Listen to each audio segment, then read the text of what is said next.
শেরপুর সীমান্তে চলমান পুশিন মোকাবেলায় জেলার ৪২ কিলোমিটার স্থল ও নদী সীমান্তে টহল বাড়িয়েছে বিজিবি। গুরুত্বপূর্ণ পয়েন্টগুলোতে চলছে অতিরিক্ত টহল। এই নিয়ে বিস্তারিত জানাতে সরাসরি যুক্ত হচ্ছেন সহকর্মী তারিকুল ইসলাম।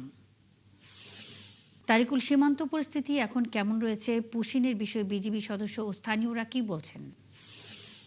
মুন্নি, শেরপুরের যে ৪২ কিলোমিটার যে সীমান্ত এলাকা, সেই সীমান্ত এলাকা কিন্তু থমথমে পরিবেশ থাকলেও এখন কিন্তু মোটামুটি স্বাভাবিক অবস্থায় রয়েছে। বিজিবি কিন্তু অতিরিক্ত নজরদারি কিন্তু বৃদ্ধি করেছে।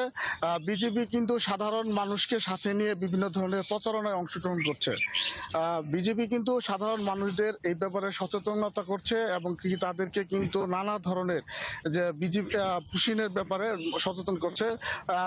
ইতিমধ্যে কিন্তু নানা ধরনের পুশিংয়ের চেষ্টা কিন্তু বিএসএফ এর পক্ষ থেকে করা হয়েছে, কিন্তু বিজেপি কিন্তু সাধারণ মানুষকে এটি কিন্তু রুখে দিয়েছে। সাম্প্রতিক সময়ে শ্রীবর্দীতে কিন্তু ৯ জনকে কিন্তু ৯ জন বাংলাদেশি পরিচয়ধারী তারা কিন্তু ভারতে অনুপ্রবেশের চেষ্টা করছে, পরে কিন্তু বিজেপি এদেরকে আটক করে কিন্তু মামলা দিয়েছে।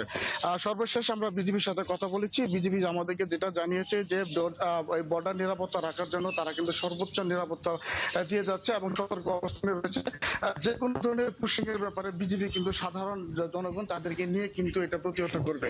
তারিকুল ইসলাম, আপনি আছেন, খবর রাখতে থাকুন। নিশ্চয়ই এ বিষয়ে আরও জানবো পরবর্তী সংবাদ সংযোগে। শেরপুর সীমান্তে চলমান পুশিন মোকাবেলায় টহল বৃদ্ধির বিষয়ে বিস্তারিত জানাতে তারিকুল ইসলাম এতক্ষণ আমাদের সঙ্গে যুক্ত ছিলেন।